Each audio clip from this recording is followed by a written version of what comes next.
Pro Boxing fans, we are here in Ipswich. Spencer Brown, first of all, how are you? So I know you're working with Justis Huni, but how's life? How's things? Yeah, it's good. Yeah, it's a shame that Tyson's retired, but I miss him. I miss him. We all miss a bit of him, don't we? So, but there's loads of other stuff going on. We've got Hamza Sheeraz tomorrow in New York. Got to go out there straight after this. So yeah, we've got Justis Huni, we've got Jerrell Miller the next day after Justis Huni. So we're very busy at the moment. You know, we've got loads of other fighters. Chris Congo just lost, which was a shame. But he's been promised another fight. So you know, if you're listening out there, Chris, don't get too down. There's always another fight around the corner. Let's talk about your man in question. Justis Huni steps up with five weeks' notice. Fabio Wardley is a very valid opponent. For you guys to actually accept this and go ahead with this fight, was it more the opportunity was there for you to do it, or do you feel like, regardless of 5 weeks training, that your man is going to be beating Fabio Wardley? I really think he can beat him. Yeah, I think it's all about movement. It's all about his movement and staying out of the way and counter punching and scoring points with Wardley. Because there's one thing you don't want to do is stand in the middle of the ring with him throwing big bombs, is there? You know, he hurts people. I just think Justis has, he's got a good chin as well. Justis, he's got a great amateur career. You know, he's been kept busy over there in Australia, and this is his cup final. Can I ask you, obviously you're working with Miller, a situation with him, he's putting up a post saying that, listen, things are going to get resolved soon, but is there a chance that we get to see Jerrell Miller fighting out soon? Because I know you work with him. Yeah, definitely. We've had a lot of problems, contractual, then he's ripped his muscle here, and then he, he's not had a lot of luck, Jerrell Miller, so, but he wants to fight, he's desperate to fight. Maybe you could fight the winner of this, or Derek Chisora, or something like that. I think it's a great fight him against Derek Chisora.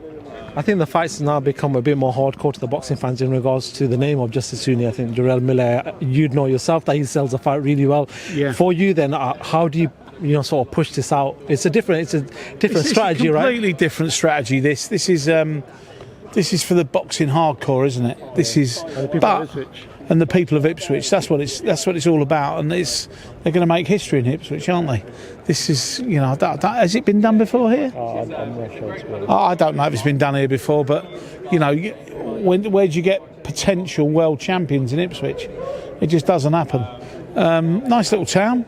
We've been really looked after by the people here, and I really fancy Justis Huni, though. I really do. Yeah. Just had a chat with Eddie about it, and he's sort of the same as me. We really fancy him. It is interesting. It's a great fight nonetheless. If people in boxing know what Justis Huni is about, they've seen him, progressively get his way, and now he's got this big opportunity. I do want to talk about other things with yourself. You spoke about Tyson just then. Look, he's throwing out, there might be subliminal messages online. People are getting excited. I'm getting excited. Tyson's back in the ring. He put a picture up saying, look, 12 rounds he's done today. Listen, it all adds to a comeback, signs, isn't there? But he's not come out and said he's not out of retirement, has he? He's just not said that. So, we wait and see. I speak to him every day, and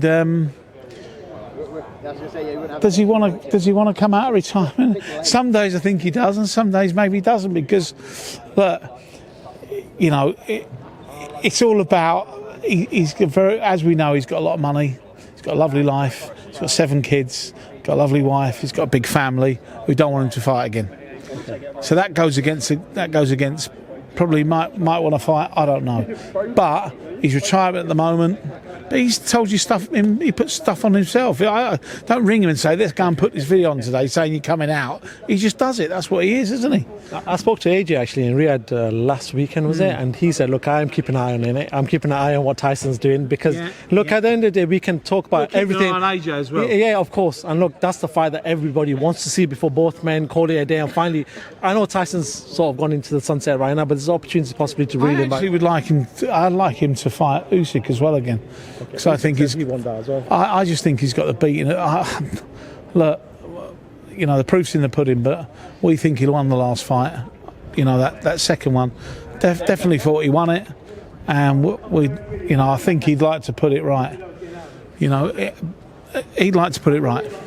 Talk about Hamza Sheeraz quickly. I spoke to him actually in Riyadh, and I said, look, you've got a new trainer, you've got a few new team members, and you've just gone into another hard fight. Edgar Berlanga's a tough opponent to go into.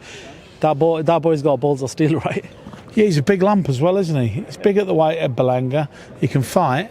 He gave Canelo a good fight, didn't he? Oh, a decent fight anyway.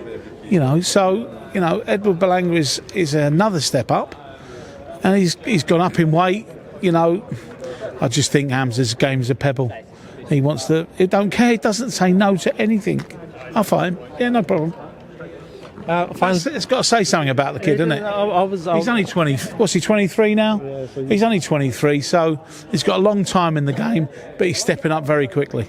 I do want to talk to you about just two final things. You talked about Usyk there. I want to talk to you about Dubois Usyk. Obviously, that fight's been done for a week after now, July the 19th. What do you make of that? Do you feel like there's going to be a different outcome this time with Daniel? I think a lot of people do, don't they? I think... Daniel seems to have matured a lot, doesn't he? And he's very hard to beat. We've seen those two performances when he dug down with Jerrell Miller. He dug down his gum shield. He went through, and I saw him afterwards at the airport. He was, his face was bashed to hell. Mind you, what he did with Jerrell Miller, he just. Not many people can do that to Miller, can they? And he did. And then what he done to AJ was like dynamite, wasn't it? So. Do I think there could be a different outcome? Yeah, most definitely. Older, there's another year on. Yeah. He's had a couple of wars. Usyk in the first one, he got severely hurt. I think it could be a different outcome, most definitely. Final one from myself. We're hearing rumours that there's a 5v5, Frank Warren and Eddie Hearn, possibly in Riyadh.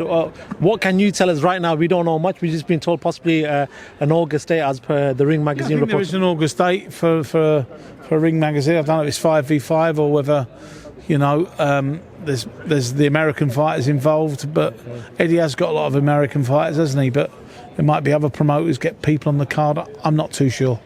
I've heard the same thing myself. So. Maybe there's a 5v5. It was great the first time, wasn't it? Very exciting. Finally, anyone else you want to talk about? Any other ones of your fighters that you've got? I just want to congratulate Kevin Lorena on his knockout. I think he should move to heavyweight now, and I think he's got a good resume and can handle it with all the heavyweights. Him and his trainer Peter, and I do a lot of work with him. I just think the last performance was very, very good. Opened up the South African market again. There's some great fighters coming out of South Africa, and we got a lot of fighters. Joe Parker, I really want him to get something in the next. We find out about him in the next 4 or 5 weeks. I was going to ask you, what's the situation with him? Because obviously he's waiting now. Obviously Dubois and Usyk have got their fight lined up. He seems to probably want to fight in between. There's two fighters involved with Joe Parker, who we really, he's going to have to make a decision, and obviously the boogeyman, Ajit Kabayel. Yeah. What's happening with him in Germany? Actually, I'm hearing rumours. So we'll be putting a fight on for him in Germany. Okay. Probably a big fight, and we'll look to see what happens in. What happens in the next 2 fights with the other champions? He's a champion-elect. He's interim champion, and box. It's a little bit where we're going with it at the moment, isn't we? But I think after the Usyk fight, we'll find out. It is an interesting dynamic right now. We are going to wait for that fight. I think AJ is waiting. I think Joseph Parker's waiting. Yeah. Everybody seems to be waiting for this big fight. I think I spoke to Ajit the other day, and he's having a baby. Okay. So it was quite handy for him to wait. Okay, Joe Parker, we had meetings with him this morning, and he just wants to get out and get fired because he's a dangerous fighter when he's on form, and when he doesn't have long spells out of the ring, he's really dangerous. Cool, Spencer. I appreciate your time as always. Thank you very much. Good luck with everything going forward in the next coming weeks with Hamza and everyone else, and catch you soon, mate. Top man. Thank you very much. Top man.